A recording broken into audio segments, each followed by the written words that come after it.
तो आज हम लोग समझेंगे कि आप अपने वेब पेज के अंदर एक मैप कैसे एम्बेड करवा सकते हो। तो सबसे पहले मैं क्या करता हूँ कि ये जो हमने एक यूट्यूब की वीडियो को एम्बेड किया था, इसको यहाँ से हटा देता हूँ और हटाने के बाद यहाँ पे आके इसको भी रिफ्रेश कर देता हूँ। उसके बाद आपने आ जाना है गूगल पे और यहाँ पे आपने सर्च करना है गूगल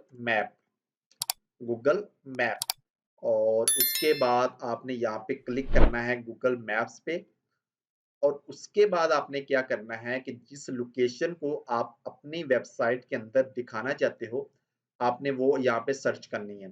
जैसे कि अभी के लिए मैं यहाँ पे सर्च करता हूँ लाहौर और लाहौर सर्च करने के बाद आपके पास यहाँ पे एक ऑप्शन आएगा शेयर का।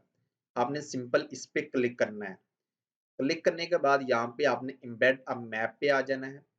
और उसके बाद आपके पास ये एक मैप आ गया।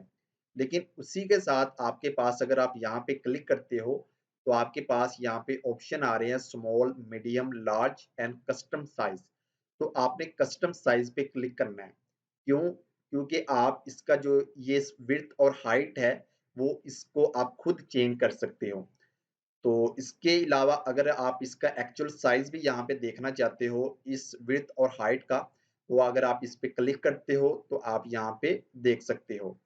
तो मैं क्या करता हूँ कि यहाँ पे इसकी जो विड्थ हाइट है, वो चेंज कर देता हूँ और इसको मैं 700 कर देता हूँ, 700।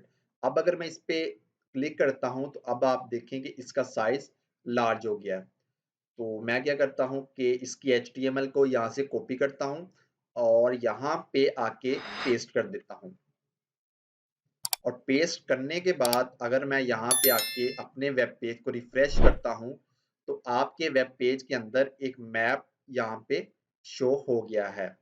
तो आई होप आपको जो अभी तक मैंने एक यूट्यूब वीडियो, उसके बाद मैप कैसे एम्बेड करते हैं, उसके बाद पीडीएफ फाइल को कैसे अपने वेब पेज के अंदर एम्बेड करते हैं, आपको समझ आ चुकी होगी।